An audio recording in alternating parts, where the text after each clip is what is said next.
The heart of Dungeons & Dragons has always been the shared experience of storytelling and adventure. However, recent changes to the game have sparked debate among players new and old. Some welcome the changes, citing increased accessibility and inclusivity. Others argue these updates sacrifice the tactical depth and rich lore that define D&D. This tension between appealing to a broader audience and preserving the elements cherished by longtime fans lies at the heart of this discussion. The heart of this debate lies in the question of balance. Can D&D evolve to welcome newcomers without alienating those who have shaped its legacy? The answer, as with many things in life, is far from simple. It requires careful consideration of the impact these changes have on the core mechanics, the lore, and the overall feel of the game. Ultimately, the success of these changes hinges on their ability to enhance the experience for all players, regardless of their background or experience level. One of the most significant changes in the 2024 edition is the simplification of certain rules. This includes the removal of the optional flanking rule, a staple for many experienced players. While this decision aims to streamline combat and make the game more approachable for newcomers, it has drawn criticism for potentially reducing tactical depth. Veteran players, accustomed to utilizing flanking for strategic advantage, may find the simplified combat system less engaging.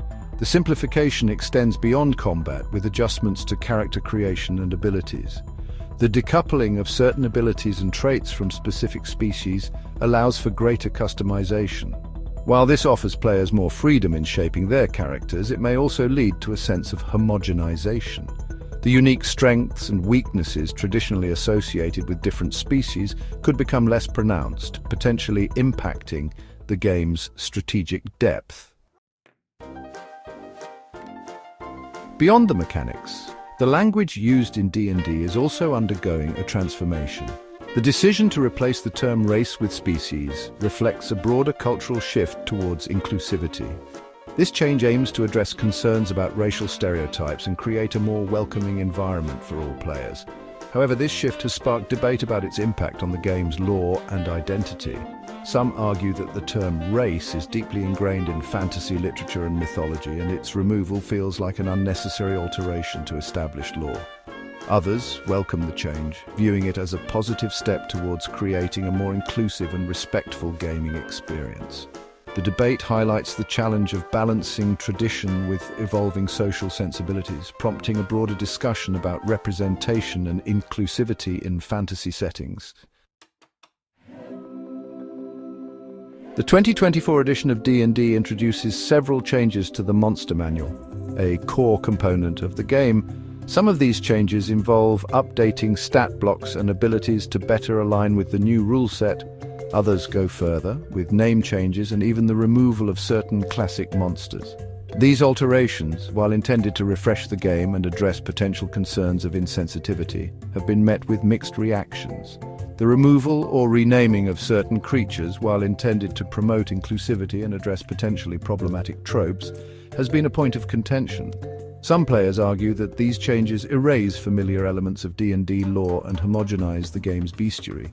Others believe these updates are necessary to create a more welcoming and culturally sensitive experience.